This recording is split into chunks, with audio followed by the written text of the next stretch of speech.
तिमी जानुपर्छ होला। हरि ओम।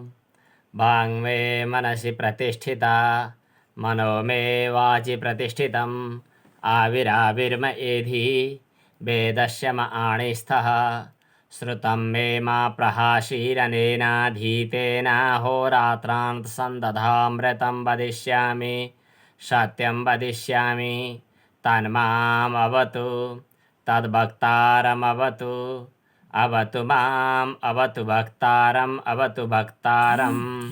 ॐ शान्तिः शान्तिः शान्तिः। ॐ पूर्णमदः पूर्णमिदं पूर्णात् पूर्णमुदच्यते पूर्णस्य पूर्णमादाय पूर्णमेवावशिष्यते।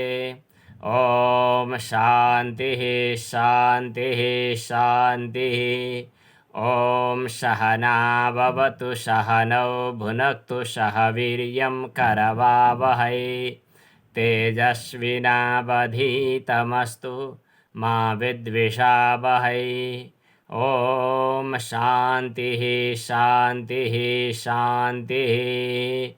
ॐ आप्यायन्तु ममाङ्गानि वाक्प्राणश्चक्षुः श्रोत्रमथो बलमिन्द्रियाणि च सर्वाणि सर्वं ब्रह्मोपनिषदं माहं ब्रह्म निराकुर्यां मा ब्रह्म निराकरोत् अनिराकरणमस्त्वनिराकरणं मे अस्तु तदात्मनि निरतेय उपनिषत्सु धर्मास्ते मयि सन्तु ते मयि सन्तु।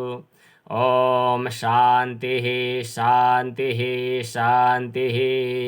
ॐ भद्रं कर्णेभिः शृणुयाम देवा भद्रं पश्येमाक्षभिर्यजत्राः स्थिरैरङ्गैस्तुष्टुवांसस्तनूभिर्व्यसेम देवहितं यदायुः। स्वस्ति न इन्द्रो वृद्धस्रवाः स्वस्ति नः पूषा विश्ववेदाः स्वस्ति नस्तार्क्ष्यो अरिष्टनेमिः स्वस्ति नो बृहस्पतिर्दधातु। ॐ शान्तिः शान्तिः शान्तिः। ॐ नमो ब्रह्मादिभ्यो ब्रह्मविद्यासम्प्रदायकर्तृभ्यो वंशऋषिभ्यो महद्भ्यो नमो गुरुभ्यः। सर्वोपप्लवरहितः प्रज्ञानघनः प्रत्यगर्थो ब्रह्मैवाहमस्मि।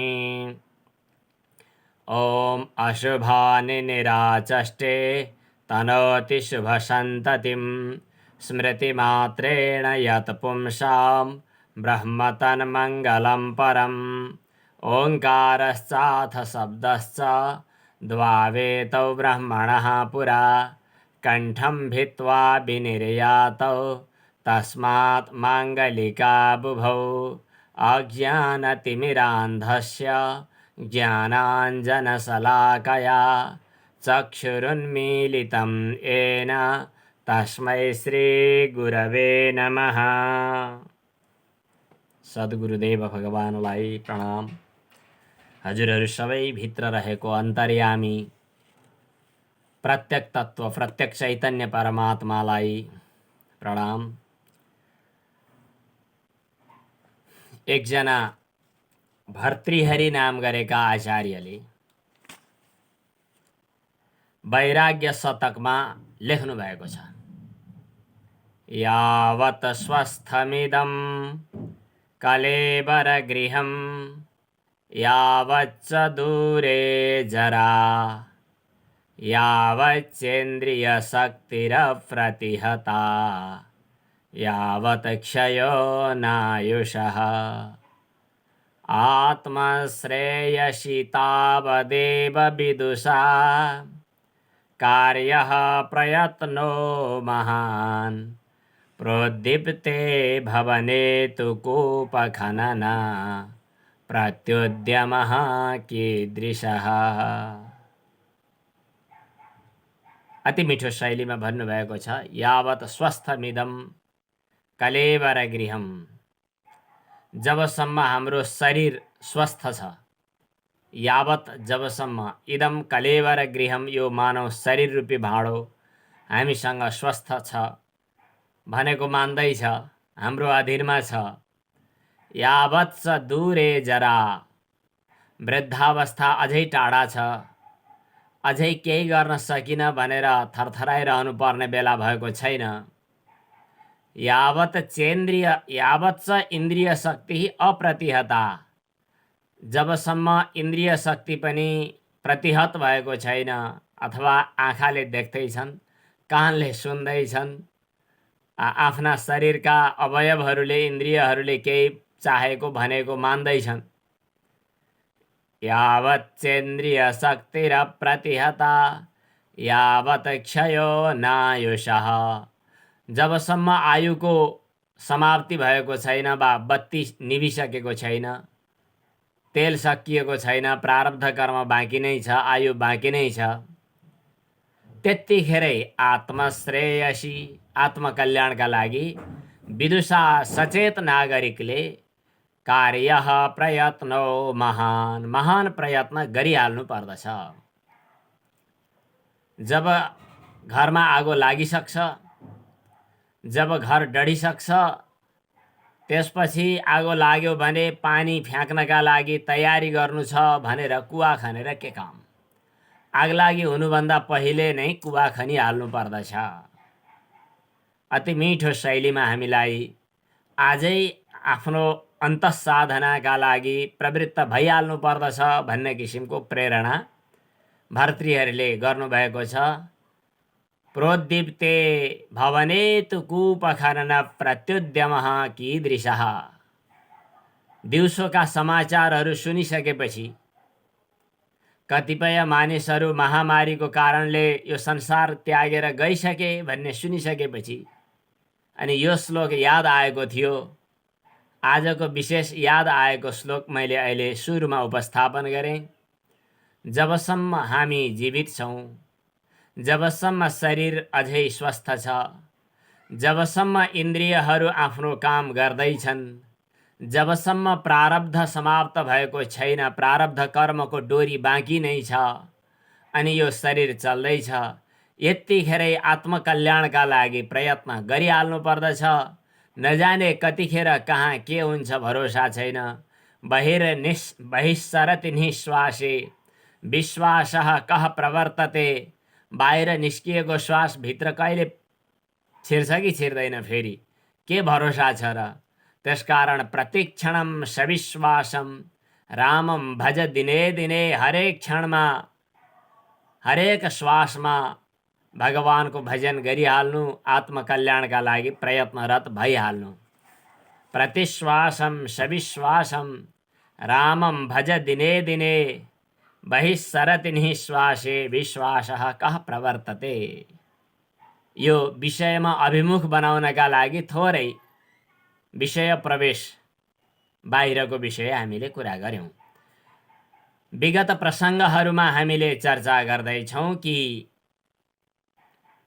मोक्ष प्राप्त गर्न वेदान्त विचार हुनुपर्दछ, आत्मज्ञान हुनुपर्दछ। त्यसका लागि अधिकार चाहिन्छ। त्यो अधिकार प्राप्त गर्नका लागि 4 साधनहरू महत्त्वपूर्ण छन्। ती 4 साधनहरू के हुन्? तत्त्वबोधको आधारमा हामीले चर्चा गर्यौं। साधन चतुष्टय सम्पन्नाधिकारिणाम, 4 साधनले युक्त भएका अधिकारी व्यक्तिहरूका लागि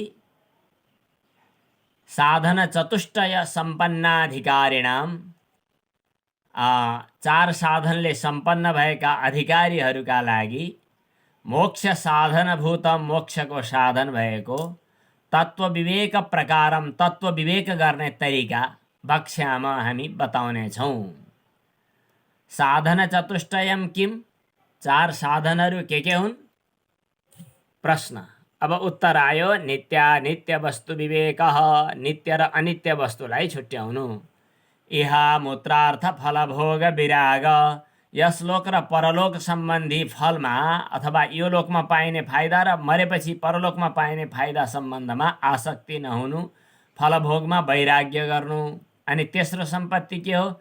समाधि, षट्क सम्पत्ति, समदम आदि 6वटा कुराहरूको कमाई गर्नु र अन्तिममा मुमुक्षुत्व, मुमुक्षु पनि हुनु। यति अब नित्यानित्य वस्तु विवेक भनेको के हो भनेर प्रश्न गरिएको छ। आज यो हजुरहरूले अभ्यास गर्नुहोला, टाइप गर्नेले गर्नुहोला, यहाँबाट सेयर गर्न पनि सकिन सक्छ। नित्यानित्य वस्तु विवेक कह यो प्रश्न आयो। यो प्रश्नको उत्तर के हो त भन्दा नित्य वस्तु एकम ब्रह्म, नित्य वस्तु भनेको एउटा ब्रह्म हो। तद व्यतिरिक्तम भनेको त्यो ब्रह्म तत्व बाहेक सर्वम अनित्यम, अरू सबै अनित्य हुन्। नित्य वस्तु एकम जोडिँदा नित्य वस्तु एकम भयो। नित्य वस्तु एकम ब्रह्म, नित्य वस्तु एक ब्रह्म परमात्मा मात्रै हुनुहुन्छ। तद व्यतिरिक्तम त्यो ब्रह्म तत्व बाहेक सर्वम सम्पूर्ण कुराहरू अनित्यम अनित्य छन्। अयमेव यही कुरा बुझ्नु नै नित्यानित्य वस्तु विवेक, नित्य अनित्य वस्तुको विवेक गर्नु हो। यसलाई हजुरहरूले वाचनको अभ्यास पनि गर्नुहोला आफै। नित्य वस्तु एकम ब्रह्म, नित्य वस्तु भनेको एउटा ब्रह्म नै हो। तद व्यतिरिक्तम सर्वम अनित्यम, ब्रह्मदेखि बाहेक अरू सबै अनित्य छन्। अयमेव यही कुरा थाहा पाउनु नै नित्यानित्य वस्तु विवेक, नित्यानित्य वस्तु विवेक हो। यस प्रकार हामीले हिजोको प्रसङ्गमा कुरो उठाएका छौँ। नित्यानित्य वस्तु विवेकसँगै अब हामी योग सूत्रमा पनि विवेक ख्यातिको कुरा आएको छ, त्यसको पनि चर्चा गरौँला। हिजो हामीले केही अरू पनि विवेकका कुराहरू सँगसँगै जो शास्त्रमा हामीले बोल्दा, सन्त महात्माहरूले बोल्दा, शास्त्रका पङ्क्तिहरू पढ्दा हजुरहरूले सुन्नुभएका अरू पनि विवेक जो यसैसँग मिलेर आउँछन्, अरू विवेकको पनि हामीले कुरा गऱ्यौँ। चित्त जड विवेक, जड र चैतन्यको विवेक गर्नु, अनि द्रष्टा दृश्यको विवेक गर्नु, जहाँ दृक् दृश्य विवेक भनेर कुरा गरियो। अनि त्यसपछि चाहिँ सदसद विवेक, सत्य र असत्यको विवेक गर्नु भन्ने कुरा आयो। कार्य कारण विवेक, कार्य के हो कारण के हो भनेर छुट्याउनु। अनि त्यसपछि चाहिँ के सुख दुःख विवेक, सुख के हो दुःख के हो भनेर विचार गर्नु। अनि त्यसपछि चाहिँ अधिष्ठान र अध्यस्तको विचार गर्नु। यो पनि हामीले हिजो नामतः कुरा गरेका थियौँ र हिजो धेरैजसो नित्यानित्य वस्तु विवेक यस सम्बन्धमा हामीले हिजो चर्चा गऱ्यौँ। नित्यानित्य वस्तु भन्नु र सदसद विवेक भन्नु सुरुमा सामान्य दृष्टिले बुझ्दा एउटै हो। सत असत विवेक अर्थात् सत्य र असत्य छुट्याउनु सदसद विवेक भयो। सत भन्नु के हो त भन्दा सत भनेको तिनै कालमा जो हलचल हुँदैन, त्रिकालाबाध्यत्वम सत्यत्वम, तिनै कालमा अर्थात् वर्तमान कालमा, भूतकालमा, भविष्यत कालमा, सबै समयमा जुन चिज हलचल हुँदैन, व्यभिचरित हुँदैन, दायाँ बायाँ हुँदैन, त्यस्तो वस्तुलाई चाहिँ नित्य भनेर भनिन्छ। जुन वस्तु अहिले देखिएको छ, हिजो थिएन र भविष्यमा पनि हुँदैन, त्यसलाई अनित्य भनिन्छ, असत पनि भनिन्छ। जुन वस्तु विगतमा पनि थियो, आज पनि छ र भविष्यमा पनि भइरहन्छ, त्यसलाई सत भनिन्छ। भगवत गीताको सुरुमै दोस्रो अध्यायको सायद 18औं श्लोकमा न सतो विद्यते भावो न भावो विद्यते सतः उभयोरपि दृष्टोऽन्तस्त्वनयोस्तत्त्वदर्शिभिः। असत वस्तुको भाव छैन र सत वस्तुको अभाव छैन। सदसद विवेक सम्बन्धी कुरा त्यहाँ आएको छ। गीताकै अध्ययन गर्दा त्यसलाई मसिनिएर विचार गर्नुहोला। सत भनेको जो सत्य वस्तु, सच्चिदानन्द रूपाय भनेर भागवतको मङ्गलाचरणमा जसलाई सत भनेर बताइयो, उपनिषदले जसलाई सत्यम ज्ञानम अनन्तम ब्रह्म भनेर सत भनेर प्रतिपादन गर्यो, त्यो वस्तु ब्रह्मतत्व हो। त्यसबाहेक जति पनि वस्तुहरू छन्, नाम र रूपको कल्पना गरिएका अनित्य पदार्थहरू, जड पदार्थहरू, ती पदार्थहरू चाहिँ असत हुन्। शास्त्रको दृष्टिले असत हुन्। अब केही सत भनेर भन्न मिल्ने, जस्तै ब्रह्मतत्व, कतिपय कुराहरू असत भनेर भन्न मिल्ने जो छँदै छैन। जस्तै आकाश पुष्प, आकाशको फुल हुँदैन, कछुवाको सिङ हुँदैन, के कछुवाको दुध हुँदैन, अनि के खरायोको सिङ हुँदैन, बन्ध्यापुत्र हुँदैन। त्यस्ता वस्तुहरूलाई असत भनेर भनिन्छ। अब सतसत दुइटै भन्दा भिन्न छ पनि भन्न नमिल्ने, छैन पनि भन्न नमिल्ने, के भन्ने यस्ता पदार्थहरू पनि छन् जसलाई हामी मिथ्या भन्छौँ। त्यो मिथ्याको र असतको पनि छुट्टै परिभाषा छ। मिथ्या भनेको के, असत भनेको के भनेर फेरि प्रसङ्गमा चर्चा गरौँला। त्यो अलि पछि आत्मतत्व ज्ञान हुने बेलामा मिथ्या पदार्थहरूको निरसन गर्ने तरिका हामी पछि बुझ्छौँ। अहिले सुरुमा सत र असत दुईटा कुराहरूलाई सामान्यतः शब्दतः हामी बुझौँ। सत वस्तु भनेको ब्रह्म हो, असत वस्तु भनेको ब्रह्म व्यतिरिक्त। त्यही ब्रह्मलाई हामी आत्मा शब्दको प्रयोग पनि गर्छौँ कहीँ, चेतना शब्दको, चैतन्य शब्दको पनि, चित शब्दको पनि कहीँ प्रयोग गर्दछौँ। त्यो चित, आत्मा वा ब्रह्म जे भने पनि त्यो तत्त्वभन्दा बाहेक अरू नाम र रूपको कल्पना गरिने पदार्थहरू जति छन् ती असत हुन् भनेर विचार गर्नु सदसद विवेक भयो। यस प्रकार विचार गर्दा अब घैँटोलाई असत भन्ने कि सत भन्ने कुरो सुरुमा आउँछ। र विचार अघि हामीले भनेको परिभाषा अनुसार ब्रह्मतत्व सत भयो, तर घटपट आदि वस्तुहरू चाहिँ असत हुन् भन्ने कुरा हामीले गऱ्यौँ। तर हजुरहरूको मनमा यो सायद सेट भएको छैन। यो कुरा गले से नीचे नहीं उतरता है भन्छन् हिन्दीमा। गले से नीचे नहीं उतरता है भनेको अलि चित्त छर्लङ्ग बुझ्दैन। किनभने हरेक वस्तुहरू छन् भनेरै हामी व्यवहार गरिरहेका हुन्छौँ। मलाई पानी पिउन मन लाग्यो, पानी लिएर आऊ भनेपछि पानी त्यहाँ घडामा छ नि, छ व्यवहार हो कि होइन? घडा कहाँ छ? ऊ घडा त्यहाँ छ। घडा यहाँ छ, तिमी छौ, म छु। हरेक वस्तुहरूलाई हामी छौँ, छन् भनेरै व्यवहार गरिरहेका छौँ। वेदान्त सुन्ने बेला गुरुजीले भनेको त सुनिन्छ, ब्रह्म सत्य हो, घटपट आदि पदार्थहरू असत हुन्। सत र असत छुट्याएर विचार गर, विवेक गर। सत वस्तु ब्रह्म हो, असत वस्तुहरू यी चाहिँ नाम रूप जति छन् यी देखिएका, तिमी हामी, यो प्रपञ्च, जन्म, हाम्रो शरीर, बुढापा, यौवनावस्था, यी सब असत हुन्। भन्न पनि सजिलो, सुन्न पनि सजिलो, गले से नीचे नहीं उतरता है,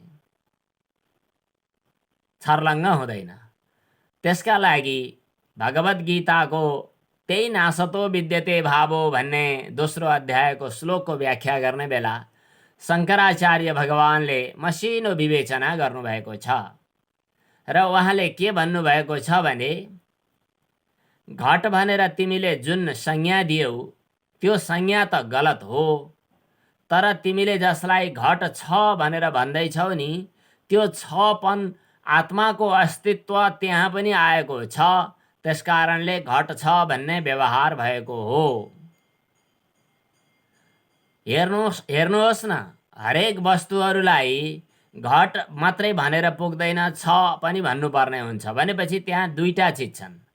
एउटा घट नाम गरेको नाम छ, एउटा घट रूप छ। घट रूप भन्नाले हामी कहाँ कम्बुग्रीवादिमत पदार्थ भन्छौँ संस्कृतमा। संस्कृत पढेका गुरुहरूले यही नभनेसम्म छर्लङ्ग चित्त बुझ्दैन। पृथु बुध्नोदर कम्बुग्रीवादिमत पदार्थ। पृथु बुध्न भनेको चाहिँ तलपट्टिको भक्लक्क ठुलो चाहिँ घ्याम, के मतलब ठुलो चाहिँ भुँडी भएको पृथु बुध्नोदरा। अनि घाँटीतिर चाहिँ सानो सानो भएको माटाको पानी राख्न मिल्ने जो भाँडो हो त्यसलाई घट भनिन्छ।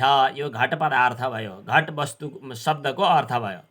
यहाँनिर एउटा घट नाम पनि आएको छ, एउटा घट रूप पनि आएको छ।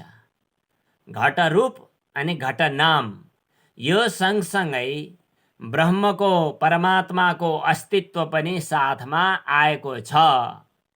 हरेक पदार्थहरूमा एक किसिमले थाहा नपाइकन खुसुक्क आत्मसत्ता ब्रह्मसत्ता पनि छिरेको छ, आएको छ। त्यसकारणले वस्तुहरूलाई छ भनेर हामी बुझ्छौँ। हामीले सामान्य दृष्टिले सोचे जस्तो ब्रह्म भन्ने पल्लो कोठामा बस्ने छुट्टै चिज, अनि अनात्मा पदार्थहरू असत पदार्थहरू ओल्लो कोठामा बस्ने छुट्टै चिज भइदिया भए विवेक गर्नका लागि यत्रो टाउको दुखाउनै पर्थेन, सजिलै बुझिन्थ्यो। यहाँ त आत्मा र अनात्मा दुईटा सँगसँगै, सत र असत दुईटा सँगसँगै, चित र जड दुईटा सँगसँगै गाँसिएर टाँसिएर मुछिएर मिलेर बसेका छन्। निरक्षीर विवेक न्यायले हामीले हिजो कुरा गरिसक्यौँ। पानी र दुध मिलाएको छुट्याउन सकिँदैन। जसरी पानी र दुध दुईटा छुट्याउन नसकिने गरी मिलेका हुन्छन्, त्यसै गरी सत र असतको दुईटाको नछुट्टिने गरी यहाँ छ्यासमिस भइरहेको छ। त्यसलाई हामीले बुझ्ने हो विवेक दृष्टिले। त्यसैलाई त विवेक भनिन्छ। हामी त्यही विवेकको चर्चा गर्न बसिरहेका छौँ। हरेक पदार्थहरूमा दुईटा विचार, दुईटा बुद्धि, दुई किसिमका सोचाइ, दुई किसिमका थिङ्किङ छन्। एउटा घटबुद्धि, एउटा सतबुद्धि। घैँटो भन्नु पर्यो भने मेरो अगाडि चस्मा पनि छ। कहिले कहिले चस्मा लगाउने चलन छ। यो चस्मा लगाउने चलन चाहिँ गत वर्षको यो के भन्छ यो जुमको आविष्कार भएपछि अनि सुरु भयो। जब कम्प्युटर हेर्न थालियो अनि सुरु भयो। अब यहाँ अगाडि चस्मा छ भन्नुपर्छ। यहाँनिर दुईटा चिज छन्। एउटा चस्मा छ, एउटा छ भन्ने चिज छ। चस्मा मात्रै छ रहितको हुनै सक्दैन। त्यसको उपस्थिति नै देखिँदैन, उसलाई छ नै भन्न सकिँदैन। त्यसकारणले दुईटा चिजहरू यहाँ सँगसँगै छन्। घैँटो छ, यहाँ घटबुद्धि पनि छ र सँगसँगै छ भन्ने बुद्धि पनि छ। छ भन्ने बुद्धिलाई नेपालीमा छ भन्नुहुन्छ, संस्कृतमा अस्ति भन्छन्, त्यसलाई सत्ता पनि भनिन्छ। अङ्ग्रेजीमा इज वाज, हिन्दीमा है, घडा है, अरू भाषामा त्यही ढङ्गले केही भन्लान्। भनेपछि यो सत्ताको कुरा गरिरहेको छ भन्ने कुरा जो आइरहेको छ त्यो बुद्धि चाहिँ ब्रह्मबुद्धि हो। ब्रह्मबाट आएको अथवा ब्रह्म नै हो, त्यो ब्रह्मबुद्धि हो। त्यसकारणले घैँटो जब फुट्छ त्यतिखेर घटबुद्धि नष्ट भयो, तर सतबुद्धि चाहिँ बाँकी नै रह्यो। त्यसकारणले यो घैँटो नष्ट भए पनि अर्को घैँटोमा छ भन्नेपन बसिरह्यो। छ भन्नेपन कहिल्यै पनि मरेन। घट भन्ने चिज मर्यो अथवा फुट्यो। भनेपछि दुईटा बुद्धि जो सँगसँगै बसेका छन्, घटबुद्धि र सतबुद्धि, यी दुईटा बुद्धि, दुईटा विचार, दुईटा थिङ्किङ, यी दुईटा सँगसँगै बसेका छन्। यी दुईटालाई यसरी विचार गर्नु। असत पदार्थ चाहिँ असत नै हो, त्यो अहिले देखा परे पनि पछि देखा पर्दैन। सतबुद्धि सतबुद्धि नै हो, जो अहिले पनि छ, भोलि पनि रहन्छ र पछि पनि रहनेछ। घैँटो हुँदा पनि रहन्छ, घैँटो नहुँदा पनि रहन्छ। सतबुद्धि कहिल्यै व्यभिचरित हुँदैन। हुन त त्यहाँ शङ्का गर्नेले शङ्का गरेका छन्, घैँटो छैन पनि भन्छन्, के गर्ने नि? घैँटो छैन, घैँटो त फुट्यो। घैँटो छैन भन्दै गर्दा पनि छैनको अथवा घटाभावको पनि अस्तित्वलाई त बुझ्नै पर्छ। फेरि एउटा कुरा, अब व्याकरण दर्शनमा एउटा रमाइलो कुरा आउँछ। हाम्रो यहाँ व्याकरणमा आचार्य गर्नुभएका, व्याकरणमा शास्त्री पढ्नुभएका, व्याकरणको दर्शन पक्ष पनि बुझ्नुभएकाहरूले अब गर्दा अलङ्कार बुझिसक्नुभयो होला। हजुरहरूलाई पनि बुझाइदिन्छु। व्याकरण दर्शन पनि वेदान्त जस्तै दर्शन छ। त्यसले शब्द नै ब्रह्म हो भनेर सिद्ध गर्छ। शब्द ब्रह्मवादमा एउटा के कुरा सिद्ध गरिएको छ भने हरेक वस्तुहरू बाहिर छैनन् तर बुद्धिमा कल्पना गरिएका छन् भनिन्छ। बौद्ध पदार्थ मानिएको छ त्यहाँ, बुद्धिस्थ पदार्थ। घटः अस्ति भनेको बुद्धिस्थ, घटः बहि अस्ति, अस्ति बुद्धिभित्र रहेको घैँटो बाहिर पनि छ भनेको हो। घटः नास्ति भन्यो भने बुद्धिस्थ घटः बहिर नास्ति भनेको हो। बौद्ध सत्ता त जहिले सुकै पनि मान्नै पर्दछ भन्ने किसिमको कुरा नागेश नाम गरेका आचार्यले मान्नु भएको छ। यतावता व्याकरण दर्शनले पनि के समर्थन गरेको छ भने घैँटो फुट्दा पनि त्यसको सत्ता फुट्दैन। घैँटो बाहिर छैन भने पनि बुद्धिमा परिकल्पना गरिएकै छ। त्यसकारण घटसत्ता सँगसँगै माने घटसँगै घट एउटा पदार्थ र घटबुद्धि एउटा र अस्तित्व बुद्धि एउटा छ। यी दुईटा कुराहरू सँगसँगै भएका हुन्।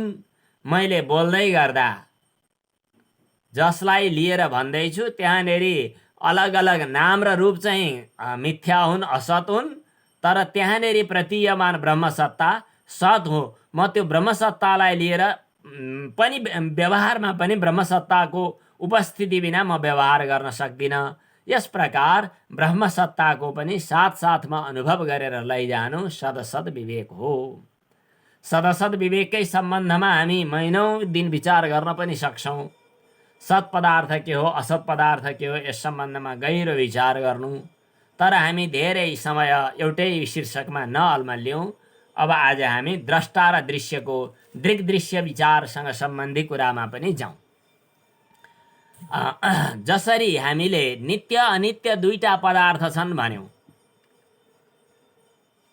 न्याय दर्शनमा 16 पदार्थ भने पनि, वैशेषिकहरूले 7 पदार्थ भने पनि, वैशेषिकका 7 पदार्थ के द्रव्य गुण कर्म सामान्य विशेष समवाया भावाः सप्त पदार्थाः भनेर 7 पदार्थको कुरा गऱ्यौँ।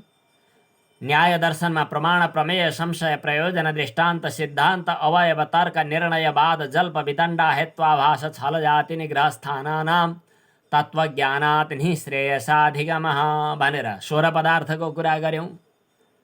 सांख्य दर्शनमा 24 तत्त्वज्ञः यत्र कुत्राश्रवे वसन् जटीमुण्डी शिखी वापि मुच्यते नात्र संशयः भनेर 24 तत्त्वहरूको अनि आत्मासहित 25 तत्त्वको पुरुषसहित योग दर्शनमा 26 तत्त्वको कुरा गऱ्यौँ। यसरी अलग अलग दर्शनमा अलग अलग कुरा गरे पनि वेदान्त दर्शनमा प्रमेय विचारका लागि त्यत्रो माथापछि गरेको पाइँदैन। किनभने यहाँ तत्त्वहरू मात्र 2 भागमा बाँडिएको छ। एक दृष्टिले कि जड र चेतन, अनि सत र असत। जड र चेतन भन्नु, असत र सत भन्नु एउटै हो। जड पदार्थ असत हो, चेतना सत हो। अब भन्न लागेका हिजो अस्तिका 6-7 वटा शीर्षकहरूलाई पनि यसै गरी बुझ्न सकिन्छ। द्रष्टा र दृश्यको कुरा गर्यो भने द्रष्टा आत्मा हो, दृश्य अनात्मा हो, जड हो, असत हो। अब यसै गरी दुःख र सुखको कुरा गर्यो भने हर पदार्थहरू जति संसारका वस्तुहरू छन् सब दुःखमय छन्। सर्वम दुःखमयम। तर आत्मा जो हो त्यो आनन्दमय छ, आनन्द रूप छ, आनन्द हो। आनन्दमय भन्दा पनि अलिकति कुरो मिल्दैन, आनन्द नै हो।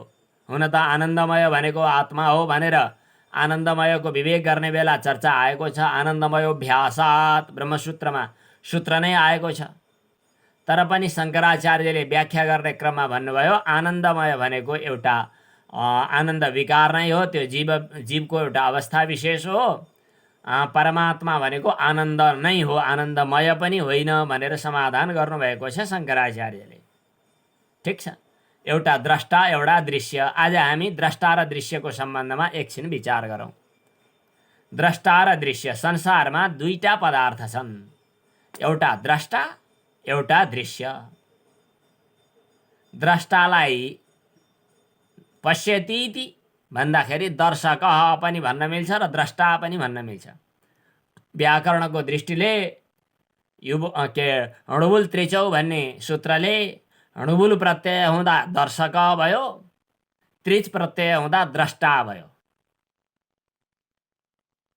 लोक व्यवहारमा लौकिक संस्कृतमा द्रष्टा शब्दको अर्थ देख्नेवाला भन्ने हुन्छ। दृश्य धातु क्रियापदमा भन्नुपर्दा पश्यति भन्नुपर्छ। दृश्य धातुका स्थानमा पश्य आदेश भयो। पाग्रादमा स्थापना दान दृश्यर्ति सर्ति सद सदाम विभजिग्र धमतिष्ठ मनयच्छ पश्यरिच्छ धौष्यसिदाः।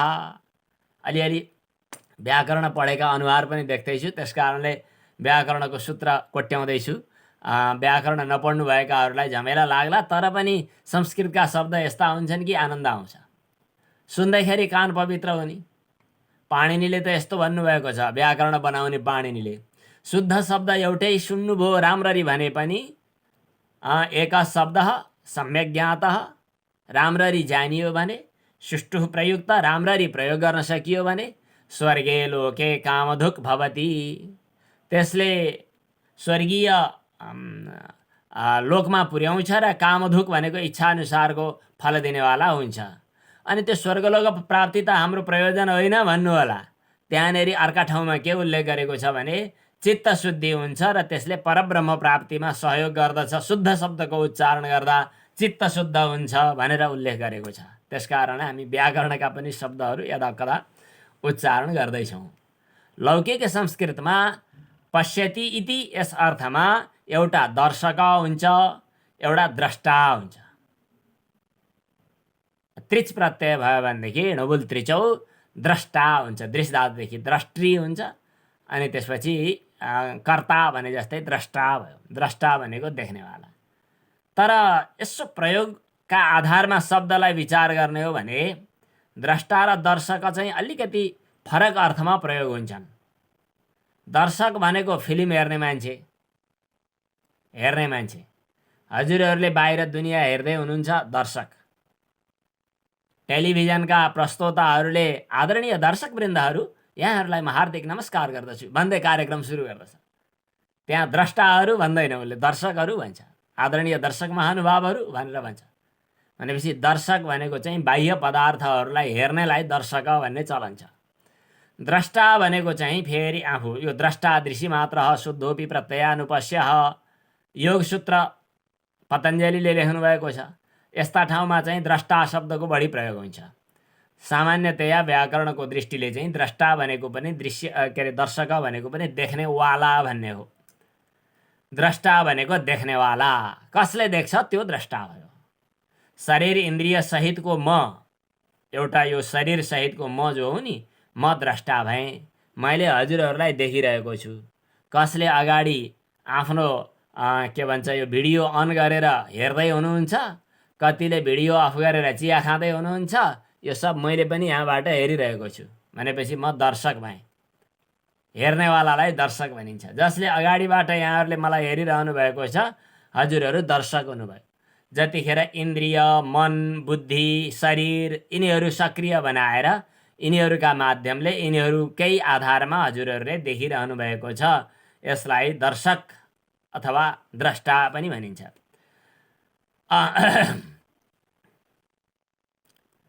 अब दृश्य भनेको जुन दर्शकले देख्छ, द्रष्टाले देख्छ, त्यसलाई दृश्य भनिन्छ। यो टेलिभिजनको दृश्य, यो फिल्मको दृश्य, यी बाहिर देखिने पदार्थहरूलाई दृश्य भनिन्छ। अब यसलाई अर्को ढङ्गले विचार गर्दाखेरि देखिने पदार्थहरूलाई दृश्य र देख्नेवालालाई द्रष्टा भनिन्छ। यस प्रकार द्रष्टा र दृश्य दुईटा कुराहरू भए। अब विवेक भनेको द्रष्टाको हो र दृश्यको हो, दुईटालाई विचार गर्नु हो। अहिले हामीले म द्रष्टा हुँ अनि मेरा अगाडि भएका यी जम्मै पदार्थहरू चाहिँ दृश्य हुन् भनेर बुझिरहेको छु। म भन्नाले शरीर सहितको म, हजुरहरूले पनि त्यसै भन्दै हुनुहुन्छ। एउटा शरीर सहितको म चाहिँ द्रष्टा भयो अनि बाहिरका अरू ती पदार्थहरू दृश्य भए। भनेपछि अब पदार्थलाई दुई ढङ्गले पनि बाँड्न सकियो। एउटा द्रष्टा र दृश्य भनेर बाँड्दै थियौँ। अब म र म बाहेक ती, चाहे यो भन्नु, चाहे त्यो भन्नु, चाहे ऊ भन्नु, चाहे यो भन्नु, चारवटा छन्। यो, त्यो, ऊ, तिनवटा मात्रै भयो कि क्या हो? संस्कृतमा त चारवटा हुन्छन् त। संस्कृतमा चाहिँ इदम शब्दले, अधस शब्दले, तत् शब्दले र एतत् शब्दले प्रयोग गरिन्छ। एकदमै नजिक भएकालाई इदम शब्दले प्रयोग गर्ने, अझ त्यहाँभन्दा पनि नजिक भएकालाई एतत् शब्दले प्रयोग गर्ने, अनि ऊ त्यहाँ भएकालाई त्यो भन्नु पर्यो भने अधस शब्द प्रयोग गर्ने, असौ भन्ने, अनि अझै टाढा भएकालाई स अथवा तत् भन्ने। व्याकरणको नियम यही हो।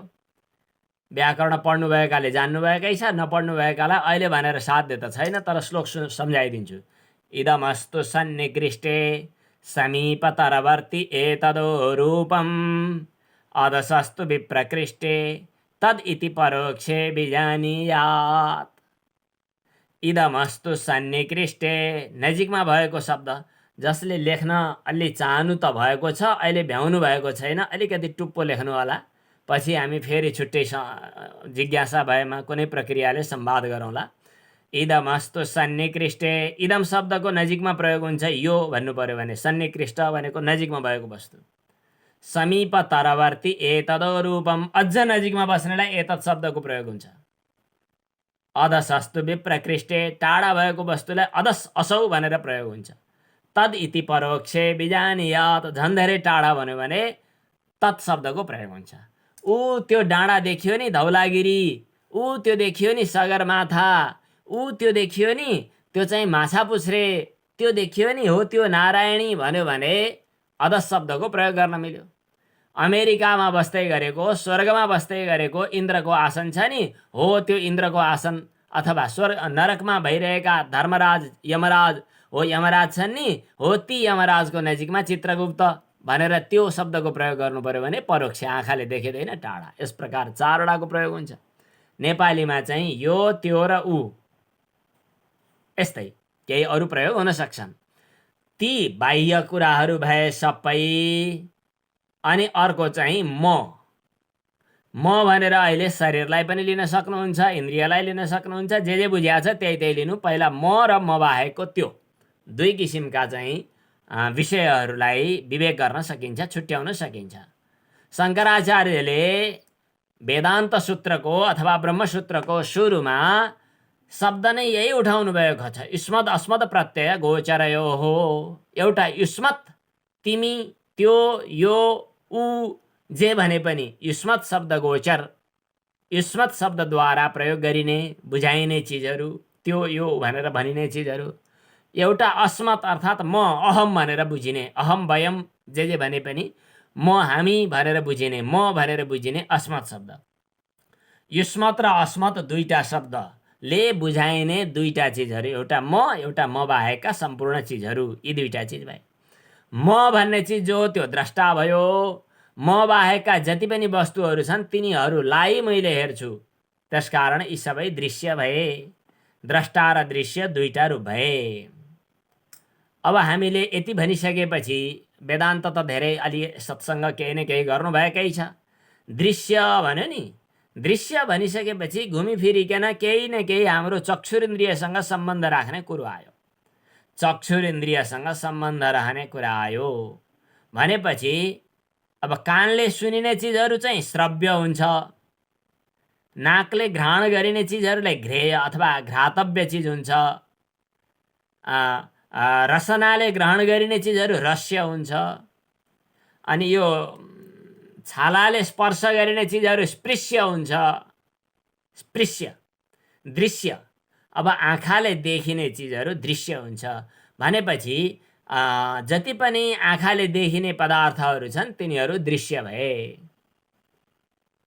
अनि देख्नेवाला जो छ त्यो द्रष्टा अथवा दर्शक भयो भनेपछि अब एउटा सिद्ध के भयो त भन्दाखेरि आँखाले देखिने पदार्थहरू दृश्य हुन्छन्।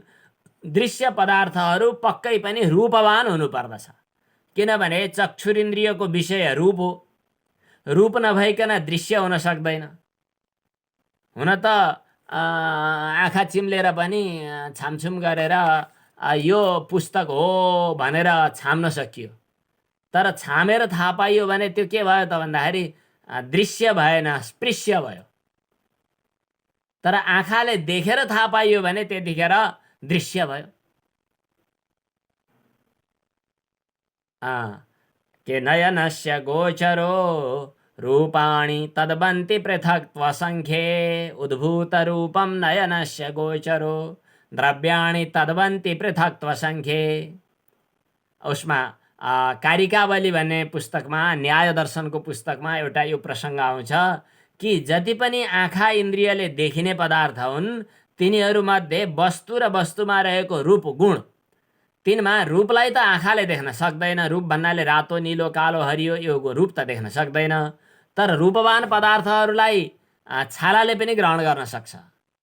यो वस्तुमा के रूप छ भन्ने कुरा चाहिँ आँखाले मात्रै देख्छ। तर यो रूपवान भएको हुनाले आँखा चिम्लेर छामेर पनि यो वस्तुलाई हामीले थाहा पाउन सक्छौँ भनेर त्वगिन्द्रियको पनि यो ग्राह्य हो भनेर वर्णन गरेका छ। त्यहाँ त्वगिन्द्रियको पनि ग्राह्य हुन्छ। त्वचो ग्राह्यम रूपान्यत चक्षुषो ग्राह्यम रूपमात्रापि कारणम, यस्तो प्रसङ्ग न्याय कारिकावली ग्रन्थमा आएको छ। प्रसङ्ग के हो भने आँखा इन्द्रियले ग्रहण गरिने जति रूप वा रूपवान पदार्थहरू छन् यी सबै दृश्य भए, रूप र रूपवान पदार्थहरू। अब आँखा चाहिँ के भयो? द्रष्टा भयो, देख्नेवाला। देख्नेवालालाई नै अर्को अर्थमा दृक् पनि भनिन्छ। दृक् पश्यति इति दृक्। कर्तामा क्यु प्रत्यय गरेर सर्वापहारी लोप गरिदियो भने दृक्, दृश्य धातुदेखि के सर्वापहारी लोप हुन्छ, प्रत्यय क्यु प्रत्यय आदि प्रत्यय हुन्छ, कयँ प्रत्यय पनि हुन्छ के अरे, कतै दृक् हुन्छ भनेपछि आँखा चाहिँ दृक् भयो, रूप चाहिँ दृश्य भयो। यति कुरा हजुरहरूले बुझ्नुभएकै हो।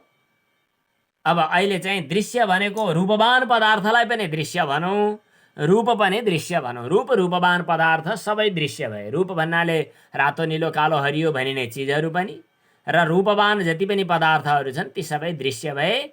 आँखा चाहिँ के भयो त भन्दा दृक् भयो। आँखालाई दृक् पनि भन्छन्। रूपम शङ्कराचार्यले एउटा वाक्यसुधा नाम गरेको ग्रन्थ लेख्नु भएको छ।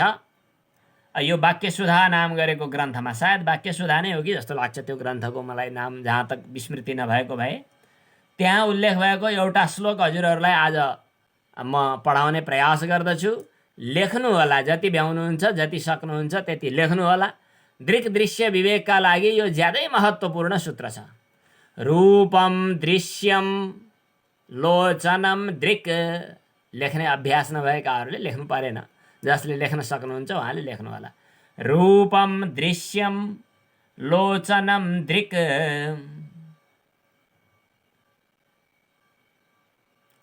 रूपम दृश्यम लोचनम दृक्। दृक् दृश्यम दृक्तु मानसम। रूपम दृश्यम लोचनम दृक्। दृक् दृश्यम दृक्तु मानसम। यति। उत्तरार्ध चाहिँ आज भ्याइँदैन होला, पछि लेखौँला। रूपम दृश्यम लोचनम दृक्। रूप जो हो त्यो दृश्य हो, लोचनम भनेको आँखा जो हो त्यो दृक् भनेको आँखा हो, अथवा दृक् भनेको द्रष्टा हो। पहिला नम्बर यहाँसम्म कुरा हामी पुर्यायौँ। रूपम दृश्यम लोचनम दृक्। दृक् दृश्यम दृक्तु मानसम भनेपछि अहिलेसम्म हामीले के कुरा निर्णय गऱ्यौँ भने, यहाँ लेखिदिइसक्नुभयो रोहिणी राजले। ल, च्याटमा आइसकेको छ। दृश्याधिवृत्तयः साक्षी दृगेव न तु दृश्यते। उत्तरार्ध यो च्याट बक्समा आइसकेको छ।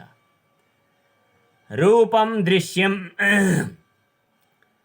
पहिला दुईटा कुराहरू हामीले पदार्थ गऱ्यौँ। एउटा अहम भनिने पदार्थ, एउटा इदम भनिने पदार्थ।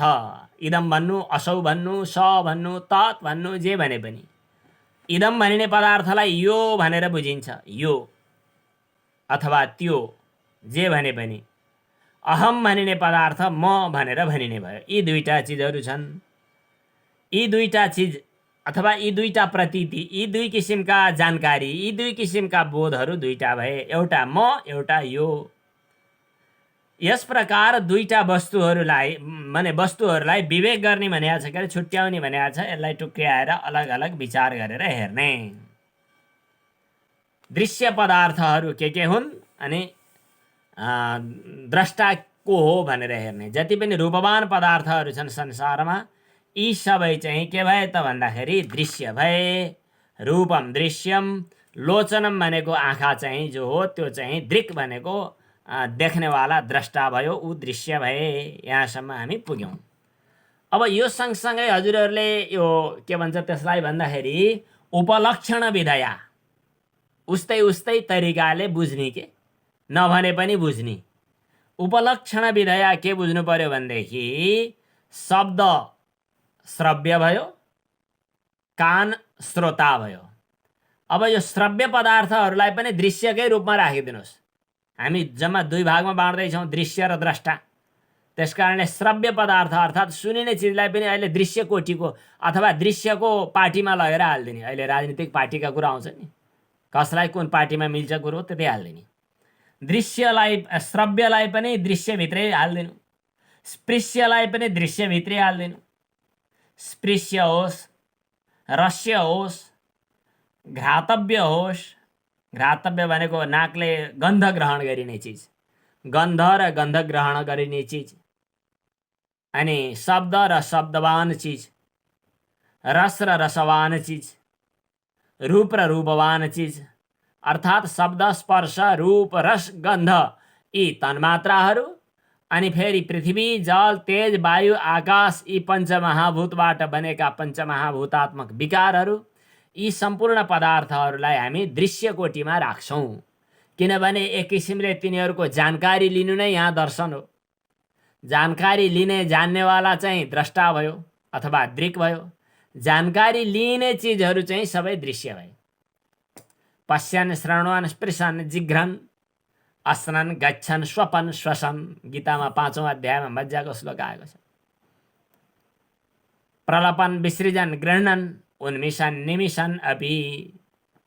यी हरेक गरिने, खाइने, देखिने, बुझिने, सुनिने, सुँघिने, ग्रहण गरिने, लिने, ल्याइने जति पनि पदार्थहरू छन्, यी सबै चिजहरू चाहिँ दृश्य भए। तिनीहरूलाई ग्रहण गर्नेवाला म चाहिँ द्रष्टा भएँ अथवा दृक् भएँ। यस प्रकार दृक् र दृश्यको हामीले विवेक गऱ्यौँ। दृक् दृश्य विवेक भन्ने पुस्तक पनि छ। दृक् दृश्य विवेक भन्नु, वाक्य सुधा भन्नु सायद एउटै हो।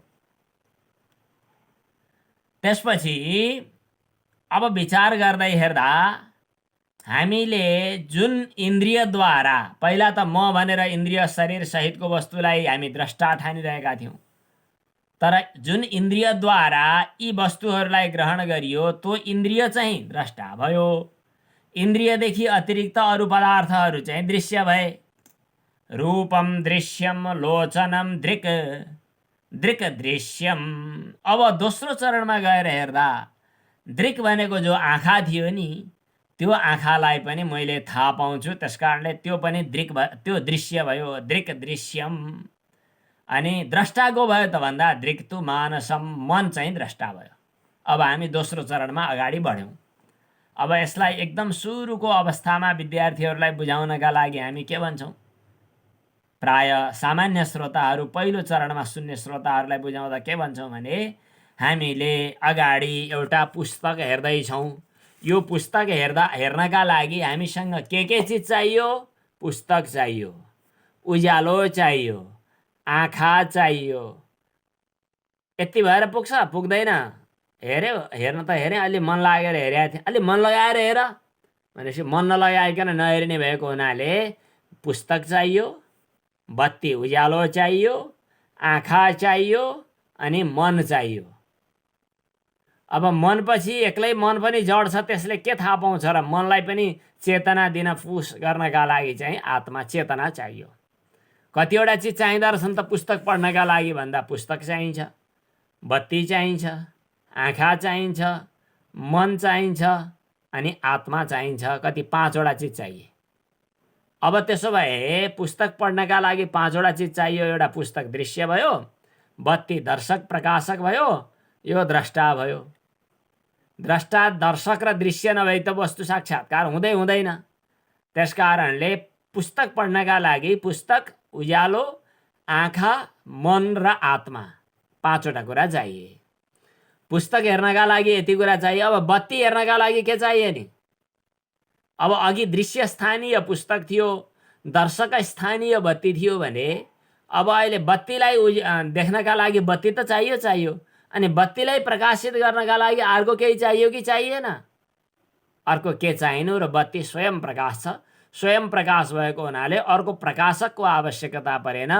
बत्ती पढ्नका लागि, बत्ती जान्नका लागि, बत्ती छ भन्ने थाहा पाउनका लागि अब एउटा चिज, 5वटा मध्ये अघि पुस्तक, बत्ती, मन, के आँखा, मन र आत्मा चाहिन्थ्यो। अब अहिले पुस्तक होइन, बत्ती हेर्नका लागि यो चाहिएन। अब के चाहियो त भन्दा बत्ती भए पुग्यो।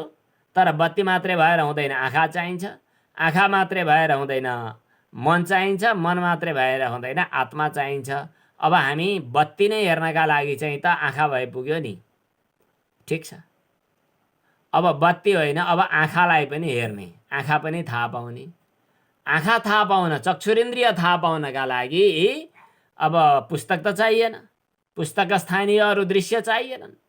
अब बत्ती उज्यालो पनि चाहिन्छ कि चाहिएन? मैले आँखाले हेर्न सक्छु, मसँग आँखा ठिक छ भन्नका लागि, आँखा छ भन्ने थाहा पाउनका लागि अर्को आँखा चाहिन्छ कि चाहिएन? आँखा छ कि छैन मेरो आँखाले? आँखा हेर्नका लागि, आँखा हेर्नका लागि के चाहिन्छ र? कुनै इन्द्रिय चाहिन्न। आँखा शब्दको अर्थ गोलक होइन नि। फेरि यहाँ कसिङ्गर बसेछ, यसलाई यसो गरेर झिक्छु भनेर हेर्नका लागि चाहिँ ऐना चाहिए जस्तो, अर्को मान्छेले हेरिदिए जस्तो होइन। यो त चक्षु गोलक भयो, के अरे नेत्र गोलक भयो। नेत्र गोलकको कुरा गर्दै छैन, चक्षु इन्द्रियको कुरा गर्दैछु। चक्षु इन्द्रियलाई थाहा पाउनका लागि अर्को इन्द्रियको आवश्यकता पर्दैन, किनभने नियम नै छ इन्द्रियाणी अतीन्द्रियाणी। इन्द्रियहरू इन्द्रियद्वारा ग्रहण गर्न सकिँदैनन्। यो एउटा प्रसिद्ध उक्ति हो, प्रसिद्ध काम लाग्ने चिज हो। इन्द्रियाणी अतीन्द्रियाणी टिप्न सक्नुहुन्छ। इन्द्रियहरू अतीन्द्रिय छन्, इन्द्रियलाई इन्द्रियले ग्रहण गर्दैनन्। अर्थात् इन्द्रियलाई थाहा पाउन अर्को इन्द्रिय चाहिँदैन, तर मन त चाहिन्छ। अब यो आँखालाई थाहा पाउन, आँखा छ मेरो भन्ने थाहा पाउनका लागि मन चाहिन्छ। अब कति कहाँ पुग्यौँ हामी? पुस्तक, आँखा, के पुस्तक अनि बत्ती उज्यालो अनि त्यसपछि आँखा। अब आँखालाई थाहा पाउनका लागि अर्को उज्यालो चाहिँदैन। उज्यालोलाई थाहा पाउन उज्यालो चाहिएन, स्वयं प्रकाशमान भयो।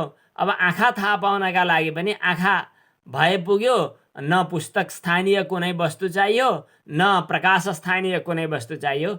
आँखालाई थाहा पाउनका लागि मन इन्द्रिय भए पुग्यो। अब आँखा होइन, मनलाई पनि थाहा पाउनु छ। मनलाई पनि थाहा पाउनका लागि के गर्ने त भन्दा मनलाई थाहा पाउन मन पनि चाहियो र आत्मा पनि चाहियो। किन? मन छ भन्ने थाहा पाउन दुईटा त चाहियो त। अब मन होइन, यसलाई पनि थाहा पाउन के चाहिने हो? ओ त्यहाँ पुग्न बाँकी छ। अन्तिममा गएर विचार गर्दै गर्दा यो आत्मालाई, आत्मस्थानीय वस्तुलाई, आत्मालाई थाहा पाउनका लागि अरू केही पनि चाहिँदैनन्, तर अरूलाई थाहा पाउनका लागि ऊ चाहिन्छ। अब अन्तिममा हामी द्रष्टा भनेर आत्मामा मात्रै पुग्नेछौँ, तर त्यहाँभन्दा अगाडि यी पदार्थहरू क्रमशः दृश्य कोटिका हुँदै जान्छन्। तर बुझ्ने क्रममा पहिला पुस्तकलाई दृश्य कोटिमा राख्यौँ, अनि दोस्रो चरणमा बत्तीलाई दृश्य कोटिमा राख्यौँ, अनि तेस्रो चरणमा आँखालाई दृश्य कोटिमा राख्यौँ, चौथो चरणमा चाहिँ मनलाई दृश्य कोटिमा राख्यौँ। बस यी पदार्थहरू दृश्य बने, आत्मा केवल एक द्रष्टा बन्यो। यो कुरा यो श्लोकले हामीलाई सङ्केत गरेको छ। अघि लेख्नुभएको श्लोक जो छ नि, त्यसलाई एकपटक फेरि पढ्न सकिन्छ। रूपम दृश्यम लोचनम दृक्। रूप दृश्य हो, अनि लोचनम भनेको आँखा चाहिँ दृक् भनेको द्रष्टा हो। रूपम दृश्यम लोचनम दृक् पहिलो चरण। अब दोस्रो चरणमा गइसकेपछि हामीले त्यहाँ के विचार गर्यौँ त भन्दा तद दृश्यम अथवा दृक् दृश्यम। दृक् भनेको अघि जसलाई आँखा भन्दै थियो नि, हो त्यो आँखा नै अब दृश्यम दृश्य हुन गयो। अब दृक् अर्थात् द्रष्टा त्यहाँनेरि को भयो? अघि द्रष्टा चाहिँ आँखा थियो भने अब द्रष्टा को भयो त भन्दा मानसम भनेको मन द्रष्टा भयो। मन द्रष्टा भइसकेपछि मन बाहेकका अरू दृक् आदिहरू वस्तुहरू दृश्य भए। अब त्यहाँभन्दा पनि अगाडि गइसकेपछि मानसम भनेको मन। मन जो छ त्यो मनसँगै मनका अरू वृत्तिहरू पनि छन्। मनलाई थाहा पाउने वृत्ति माध्यमले त हो नि, होइन? बत्ती बल्या छ भन्ने थाहा पाउने प्रकाशका किरणहरूले न हो। मन छ, बुद्धि छ भन्ने थाहा पाउने बुद्धि अन्तःकरणका वृत्तिहरूले हो। अन्तःकरणका वृत्तिहरू पतञ्जलिले न्याय के अरे योग सूत्रमा चाहिँ प्रमाण विपर्य विकल्प निद्रा स्मृति भनेर विभाजन गर्नुभएको छ। हामी कहाँ त्यसरी विभाजन नगरे पनि हरेक घटपटादि पदार्थहरूलाई साक्षात्कार गर्दा घटाकार बुद्धि, पटाकार बुद्धि, मठाकार बुद्धि, तदाकाराकारित अन्तःकरण वृत्ति जो बन्दछ त्यसलाई वृत्ति भन्छौँ हामी। चाहे त्यो विपरीत होस्, चाहे प्रमाण रूप होस्, चाहे चाहिँ निद्रा रूप होस्, चाहे अभाव रूप होस्, चाहे चाहिँ स्मृति रूप होस्, ती सबै बुद्धिका वृत्तिहरू हुन्। दृश्याधिवृत्तयः, बुद्धिका वृत्तिहरू जति छन् ती सबै दृश्य भए। साक्षी दृक् एव, त्यो बुद्धि वृत्तिहरू पनि दृश्य हुन्, साक्षी भाष्य हुन् भनेर भनियो। तर दृक् एव न तु दृश्यते, त्यो आत्मा चाहिँ जहिले पनि दृक् मात्रै हो, अर्थात् द्रष्टा मात्रै हो, ऊ दृश्य हुन सक्दैन। हामीले आज यो श्लोकको चर्चा गऱ्यौँ। हजुरहरूले यसलाई अभ्यास गरेर तयार गर्नुहोला। रूपम दृश्यम लोचनम दृक्, दृक् दृश्यम न दृक् तु मानसम, यहाँ तत् दृश्यम लेखिएको छ, जुन भन्दा पनि हुन्छ। दृक् दृश्यम दृक् तु मानसम, दृश्याधिवृत्तयः साक्षी दृक् एव न तु दृश्यते। बुद्धिवृत्तिहरू जति छन्, बुद्धिवृत्तिहरू के छन्? मनका वृत्तिहरू 5 प्रकारका हुन्छन्। हामी योग सूत्रमा प्रवेश गऱ्यौँ भने त्यहाँ धेरै कुराहरू आउँछन्। मूढ, क्षिप्त, विक्षिप्त, एकाग्र इत्यादि चाहिँ निरुद्ध, एकाग्र, यी बुद्धिका वृत्तिहरूको प्रसङ्ग चाहिँ पतञ्जलिले योग दर्शनमा बताउनु भएको छ। बुद्धिका वृत्तिहरू यी विभिन्न किसिमकाहरू छन्। यी सबै अन्त्यमा दृश्य हुन्। म चाहिँ, आत्मा चाहिँ द्रष्टा मात्रै हो। यस प्रकार दृक् दृश्यको विवेक गरेर पनि नित्यानित्य वस्तु विवेक जस्तै नित्यानित्य वस्तु विवेकको कुरा गर्छौँ। जति पनि दृश्य छन् यिनीहरू दृश्यत्व हेतुद्वारा नै अनित्य हुन्। दृश्यत्व, यत् यत् दृश्यम तत्तत् क्षणिकम, यत् यत् दृश्यम तत्तत् अनित्यम। जति पनि दृश्य पदार्थहरू छन् ती सबै अनित्य छन्, क्षणिक छन्। जति जति दृश्य पदार्थहरू छन् ती सबै अनित्य हुन् भनेर यस किसिमले चाहिँ दृक् दृश्य विवेक गर्न सकिन्छ र आफू चाहिँ द्रष्टा आत्मा हो भनेर बुझ्नु पर्दछ। सायद अष्टावक्र गीतामा एउटा श्लोक आएको छ के एको द्रष्टासि सर्वस्य। कस्तो राम्रो छ। तिमी एकमात्र द्रष्टा हौ सर्वस्य, सम्पूर्ण पदार्थहरूको। एको द्रष्टासि सर्वस्य मुक्त प्रायोसि सर्वदा, तिमी एकमात्र द्रष्टा हौ सबै वस्तुहरूको। मुक्त प्रायोसि सर्वदा, सर्वदा तिमी मुक्त छौ। अयमेव हि ते बन्धो, तिमी आफै स्वयं आफूलाई बन्धन स्वीकार गरिरहेका छौ कि तिम्रो बन्धन यही नै हो कि अयमेव हि ते बन्धो द्रष्टारम पश्यसि तरत। रोहिणीजी यो श्लोक पनि टाइप गरिदिन सक्नुहुन्छ कि एको द्रष्टासि सर्वस्य, सबै पदार्थहरूको द्रष्टा तिमी एक मात्र आत्मा हौ। एको द्रष्टासि सर्वस्य मुक्त प्रायोसि सर्वदा, सर्वदा मुक्त प्रायः असि, तिमी नित्य मुक्त छौ। मुक्त नै तिम्रो स्वरूप हो, तिम्रो स्वभाव हो। अविद्या निवृत्ति उपलक्षित आत्मा नै मुक्ति हो, मोक्ष हो, त्यही तिम्रो स्वभाव हो। मुक्त प्रायोसि सर्वदा, तर तिमी मुक्त हुँदा हुँदै पनि तिमीले आफूलाई जो कि द्रष्टा ठानिरहेका दृश्य ठानिरहेका छौ। अयमेव हि ते बन्धो, यही तिम्रो बन्धन हो कि द्रष्टारम पश्यसि तरम, द्रष्टालाई दृश्यभन्दा फरक आफूलाई दृश्यकै रूपमा तिमीले अनुभव गरिरहेका छौ। यो तिम्रो बन्धन हो। यस प्रकार दृष्टि दृश्य विवेक सम्बन्धी कुराहरू आज चर्चा गरियो। यसका बाँकी रहेका प्रसङ्गहरू हामी फेरि अर्को दिन विचार गर्नेछौँ। आज सीता जयन्ती पनि थियो। सीता माताको जन्म दिन भनेर मानिएको रहेछ कि परम्परादेखि चलिआएको हुनाले भगवान श्रीरामको रामनवमी भने जस्तै सीता माताको आज आविर्भाव भएको दिन होला। त्यस कारणले सीता जयन्ती होला। के सीतासँग सम्बन्धी कुरा सम्झिँदा मलाई एउटा आत्मबोधको श्लोक याद आएको छ। तीर्त्वा मोहार्णवम भगवान श्रीरामले मोहरूपी समुद्रलाई तरेर हत्वा रागद्वेषादि राक्षसान्, राग र द्वेष आदि राक्षसहरूलाई नष्ट गरेर शान्ति सीता समायुक्त, शान्तिरूपी सीताले युक्त भएका आत्मा रामो विराजते, आत्मा राम विराजमान हुनुहुन्छ। सीता माताको पनि संस्मरण सहित आजको प्रसङ्ग पूर्ण हुन्छ। ओम पूर्णमदः पूर्णमिदं पूर्णात् पूर्णमुदच्यते पूर्णस्य पूर्णमादाय पूर्णमेवावशिष्यते। आकाशात् पतितं तोयं यथा गच्छति सागरं सर्वदेव नमस्कारं परब्रह्माधिगच्छति। ओम नमो नमः।